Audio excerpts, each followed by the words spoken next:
음모론이 사실이 되는 순간 세상은 침묵한다. 2020년 11월 3일 밤 미국 전역에서 이상한 일이 벌어졌습니다. 트럼프가 압도적으로 앞서가던 개표가 갑자기 멈췄고 다음 날 아침 바이든의 표가 수직 상승했죠. 당시 이를 지적한 사람들은 음모론자라 낙인 찍혔습니다. 하지만 2025년 1월 FBI는 조지아주 풀턴 카운티 선관위 사무실을 급습했습니다. 700개의 투표용지 상자를 압수했고 국가정보국장 털시 게바드가 직접 참관했습니다. 음모론이라 비웃던 그들이 이제 증거를 숨기기에 바쁩니다. 더 놀라운 건 이 수사의 칼날이 대한민국을 향하고 있다는 사실입니다. 가짜 신분증의 출처, 전자개표기의 조작 가능성, 그리고 국제선거 카르텔의 중심에 사우스 코리아라는 이름이 떠올랐습니다. 진실은 언제나 가장 말도 안 되는 곳에 숨어 있습니다. 지금부터 그 진실을 파헤쳐보겠습니다. 2025년 1월 21일 미국 법무부와 FBI가 조지아주 풀튼 카운티 선거관리위원회 사무실을 전격 습습했습니다. 이날 압수된 것은 단순한 서류가 아니었습니다. 천여 개의 투표용지 보관 상자, 전자투표기 관련 문서, 그리고 개표 당시의 모든 디지털 기록이 트럭에 실려 나갔습니다. 놀라운 점은 이 작전에 털시 게버드 국가정보국장 DNI가 직접 참관했다는 사실입니다. DNI는 CIA, NSA, FBI를 총괄하는 미국 정보기관의 최고 책임자입니다. 단순한 선거 부정 의혹 수사에 DNI가 직접 나선다는 것은 무엇을 의미할까요? 이것은 국가 안보 사안입니다. 외국 세력의 개입 가능성, 조직적 선거 조작, 그리고 국가 전복 시도에 준하는 중대 사안이란 뜻입니다. FBI는 이미 몇 달 전부터 내부 정보원을 통해 증거를 수집해왔습니다. 그리고 트럼프 행정부 출범 직후 일사불란하게 움직였습니다. 풀튼 카운티 선관위 관계자들은 영장을 보고 당황했습니다. 그들은 이미 모든 것이 합법적으로 처리됐다고 주장했지만 FBI는 들은 척도 하지 않았습니다. 6년간 숨겨졌던 진실이 드디어 수면 위로 올라오는 순간이었습니다. 그런데 왜 하필 지금일까요? 왜 풀튼 카운티일까요? 답은 2020년 11월 3일 밤으로 거슬러 올라갑니다. 2020년 11월 3일 밤 10시 30분 조지아주 개표 현장에서 이상한 일이 벌어졌습니다. 수도관 파열이라는 황당한 이유로 개표가 중단됐고 참관인들이 모두 퇴장당했습니다. 그리고 새벽 1시 CCTV에는 몇몇 직원들이 책상 아래 숨겨둔 가방에서 투표용지를 꺼내 집계하는 장면이 포착됐습니다. 다음 날 아침 바이든의 득표가 수직으로 치솟았습니다. 마치 뱀 대가리처럼 그래프가 90도 각도로 상승했죠. 통계학적으로 불가능한 패턴이었습니다. 정교 분포를 따라야 할 득표 곡선이 갑자기 계단식으로 튀어온 것입니다. 2024년 12월 조지아주 상원 청문회에서 충격적인 증언이 나왔습니다. 풀튼 카운티에서 집계된 표 중 31만 5천 표가 적법한 인증 절차를 거치지 않았다는 것입니다. 서명 대조도 신원 확인도 없이 그냥 집계됐습니다. 중복 집계된 표도 수천 건에 달했습니다. 더 심각한 것은 체인 오브 커스터디 위반이었습니다. 투표용지는 법적으로 엄격한 보관 절차를 거쳐야 하는데 수많은 상자가 봉인도 되지 않은 채 방치돼 있었습니다. 누구든 접근할 수 있었고 언제든 조작할 수 있었다는 뜻입니다. 조지아주는 바이든이 단 1만 2천 표 차이로 이긴 곳입니다. 31만 5천 표면 결과를 뒤집고도 남습니다. 이제 FBI는 그 증거를 확보했습니다. 하지만 진짜 질문은 이겁니다. 누가 이런 조작을 가능하게 했을까요? 전자개표기는 투표 용지를 스캔해서 집계합니다. 그리고 집계가 끝나면 태뷸레이션 테이프라는 일종의 영수증을 출력합니다. 이 테이프에는 기계가 리셋됐는지, 몇 표가 집계됐는지, 언제 집계가 시작되고 끝났는지가 모두 기록됩니다. 문제는 이 테이프에 반드시 참관인의 서명이 있어야 한다는 점입니다. 양당 참관인이 모두 확인하고 사인해야 그 집계가 합법적인 것으로 인정됩니다. 그런데 풀튼 카운티의 태뷸레이션 테이프에는 서명이 없었습니다. 조지아주 청문회에서 풀튼 카운티 선관위 관계자는 이를 인정했습니다. 서명을 받지 못한 테이프가 다수 존재한다고 시인한 것이죠. 이것이 의미하는 바는 명확합니다.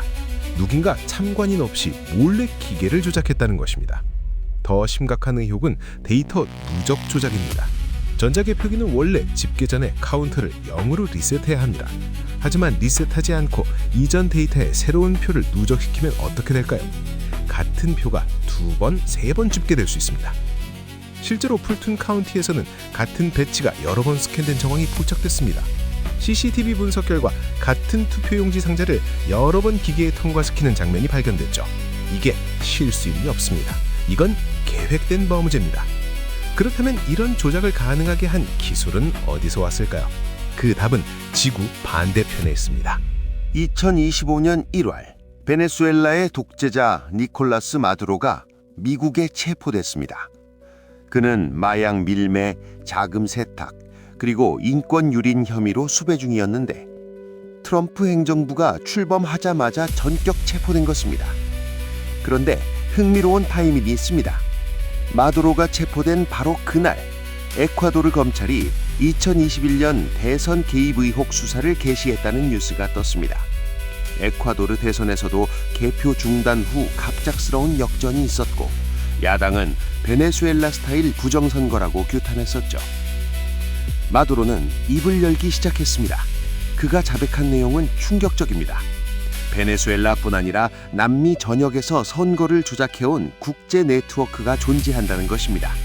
그리고 그 네트워크는 단순히 남미에만 국한되지 않습니다. 트럼프가 노리는 것은 단순히 2020년 대선 뒤집기가 아닙니다. 그는 전 세계 선거를 조작해온 글로벌 카르텔을 뿌리 뽑으려 합니다. 베네수엘라의 스마트매틱 전자투표 시스템은 이미 악명이 높습니다. 하지만 스마트매틱만이 문제가 아닙니다.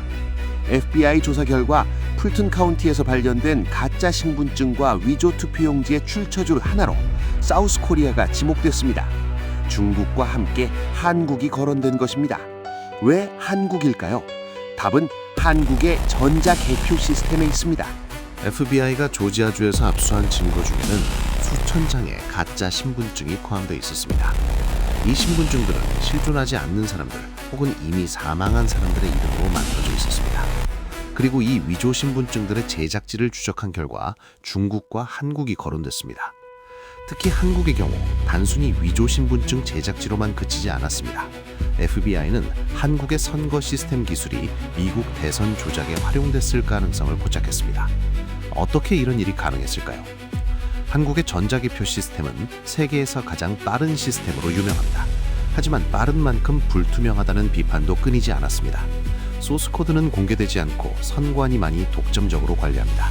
외부 검증은 사실상 불가능합니다. 더 심각한 것은 한국 선관위와 연결된 기업들이 해외로 선거 시스템을 수출해왔다는 사실입니다. A웹, 미루 시스템즈 같은 기업들은 동남아, 남미, 아프리카 등지에 전자개표기를 수출했습니다. 그리고 그 나라들에서 이상한 선거 결과들이 속출했습니다. 미국 정보당국은 이제 이 한국 커넥션을 본격적으로 파고들고 있습니다. 혹시 한국의 선거 기술이 국제 부정선거 카르텔의 핵심 도구로 악용된 것은 아닐까요?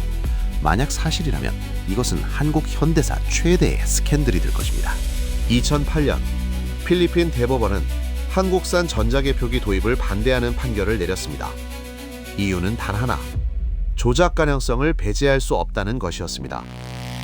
필리핀 야당과 시민단체들은 한국 선관위가 소스코드 공개를 거부하고 독립적인 보안 감사를 허용하지 않는다며 강력히 반발했습니다. 필리핀 대법원은 투표의 신성함은 투명성에서 나온다. 검증 불가능한 시스템은 민주주의에 대한 위협이라고 판시했습니다. 결국 한국산 개표기는 필리핀에 도입되지 못했습니다. 하지만 다른 나라들은 달랐습니다. 도미니카 공화국, 파라과이, 몽골 등에서는 한국 선관위의 자문을 받아 전자개표 시스템을 도입했습니다. 그리고 그 나라들에서 선거 부정 의혹이 끊이지 않았습니다. 야당 후보가 앞서가다가 갑자기 역전당하는 패턴이 반복됐습니다. 한국에서도 마찬가지였습니다. 2012년, 2016년, 2020년 총선과 대선에서 출구조사와 실제 결과가 정반대로 나오는 일이 반복됐습니다. 통계학자들은 확률적으로 불가능한 일이라고 지적했지만 선관위는 기계는 거짓말하지 않는다며 일축했습니다. 문제는 그 기계를 검증할 방법이 없다는 것입니다. 소스코드는 비공개, 개표 과정은 CCTV도 없이 밀실에서 진행, 참관인은 멀찌감치 떨어진 곳에서 구경만 합니다. 이게 민주주의 국가에서 일어나는 일입니다. 이제 미국이 이 시스템의 정체를 밝히기 시작했습니다. 그렇다면 한국은 어떻게 대응해야 할까요? 2022년 국가정보원이 중앙선거관리위원회 보안 수준을 평가한 결과가 유출됐습니다. 놀랍게도 100점 만점에 31.5점이었습니다. 국가안보기관도 아니고 일반 기업의 평균 보안 점수 60점에도 한참 못 미치는 수준이었습니다. 더 충격적인 사실은 선관위 시스템의 비밀번호가 12345였다는 것입니다. 해커들이 가장 먼저 시도하는 비밀번호가 선관위 시스템을 보호하고 있었던 것입니다. 실제로 2016년 북한 해커 조직이 선관위 시스템에 침투한 정황이 포착됐습니다. 그런데 왜 선관위는 이렇게 무방비 상태로 방치됐을까요?